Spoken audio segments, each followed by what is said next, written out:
Welcome back to another explainer. I am so excited you're joining us today because we're tackling a topic that literally shapes your electricity bill every single day, and honestly, you probably don't even realize it's happening. We're talking about hybrid inverter programming, specifically how to intentionally discharge your stored battery energy during those brutal peak tariff hours. Now, if you have a solar setup, you already know the absolute dream, right? Stop buying grid power when it's at its absolute most expensive. But as you're going to see today, actually getting there takes a whole lot more than just pressing a couple of buttons on an app. Okay, let's dive right into this. Are your daily battery discharge settings actually saving you money, or are they secretly costing you a fortune in hidden wear and tear? Think about it. Every single day, your inverter is making thousands of micro decisions, and those decisions are directly dictating the financial and physical health of your entire solar setup. Look, if you browse around online, most of the tutorials out there give you this very, surface level view. They show you how to open the app, switch on solar first mode, maybe set a basic time of use schedule, and then they essentially tell you to grab a cool drink, you're good to go. Just charge off peak and discharge on peak, right? Well, actually, no. That completely ignores the engineering reality of what's happening on the wall. Today, we're looking at the real system-level consequences that those quick guides completely miss. We are talking about the silent stress of daily depth of discharge on your batteries, the actual load path logic involving those pesky DC to AC conversion losses, and the very real thermal risks to your equipment. I want you to completely shift how you think about that heavy box hanging on your wall. Keep this in mind. A hybrid inverter is not just a power converter. It is an energy scheduler. It is absolutely not a passive appliance that just sits there humming away. It's a highly active manager continuously making three massive decisions: when to charge the battery, when to supply your load straight from solar, and when to force that battery to discharge into your home. It's the ultimate manager of your home's entire energy economy. Okay, let's get right into Section 1, the technical foundation in electrical math.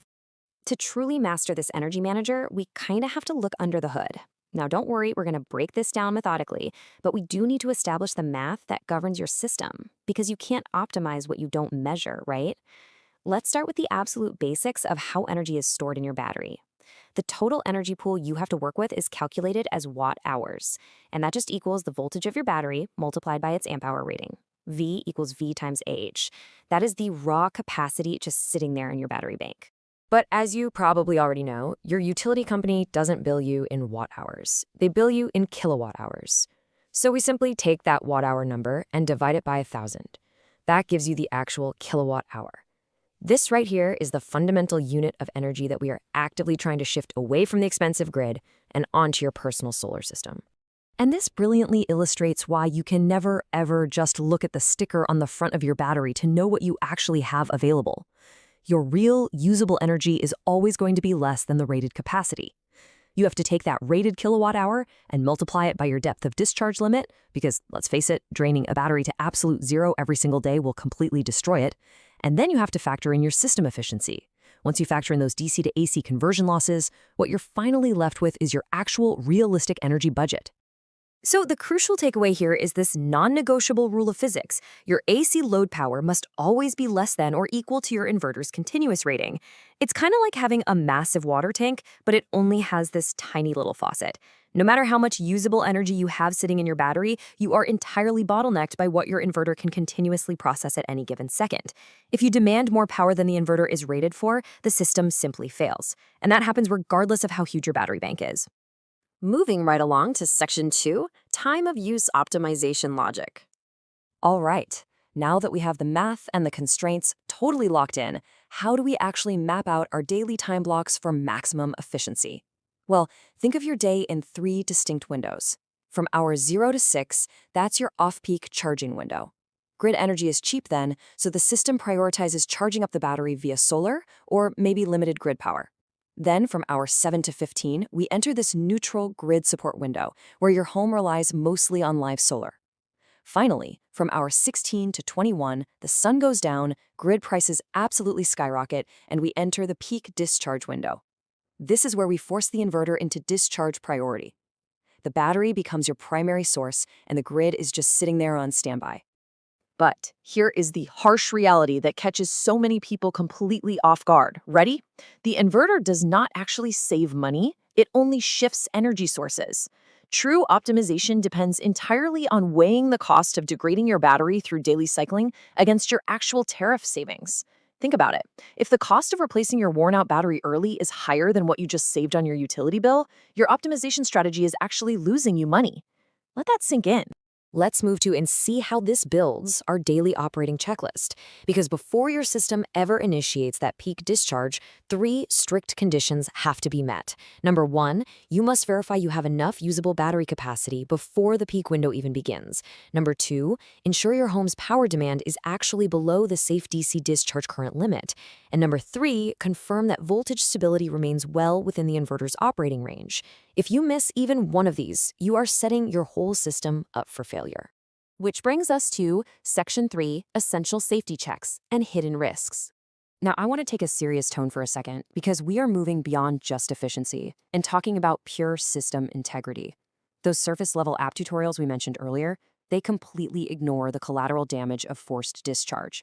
We are talking about excessive daily cycling that heavily accelerates the degradation of your lithium iron phosphate batteries. We're talking about hidden inverter idle consumption that quietly eats right into your supposed peak savings. Plus, if your discharge timing is wrong, you're going to get severe voltage sag under load. You can even face downright dangerous grid interaction risks, like unstable transfer switching or even accidental backfeed into the grid. Let's look at what actually happens when your physical hardware isn't sized for the math we were just discussing. If you have an undersized battery, forcing a discharge during peak hours is going to cause massive voltage sag. That leads the system to cut off early, literally leaving you in the dark right when you need power the most. But if you have undersized cables, that is far more dangerous. Sustained high discharge current pushing through thin cables creates severe heat buildup, and that directly translates to a very real fire risk inside your home. No joke. And the crazy thing is, even if your physical hardware is absolutely perfect, software setup failures can still ruin everything. If your inverter has a transfer delay, all your sensitive electronics might just shut down during the switchover. If your timer settings are off by even a tiny bit, you might accidentally draw from the grid right when it's most expensive. And the ultimate failure? Hitting your low voltage cutoff right dead in the middle of peak hours. Not only do you lose all those financial savings, but the lights go out and you completely destabilize your home network, dropping your internet, resetting your appliances, and totally ruining your peace of mind. So the absolutely crucial point we must all agree on is this. Energy management must never compromise electrical safety. It doesn't matter how incredible your time of use tariff looks on paper. It doesn't matter how slick that optimization mode looks in your smartphone app. Physical, electrical safety always, and I mean always, supersedes financial savings. All right, let's wrap this up with Section 4, the engineering reality.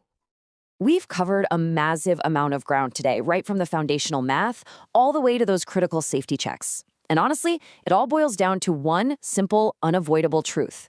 We must treat these setups as engineered energy systems. What looks like a simple little toggle switch in a smartphone app is actually kicking off a complete energy redistribution strategy.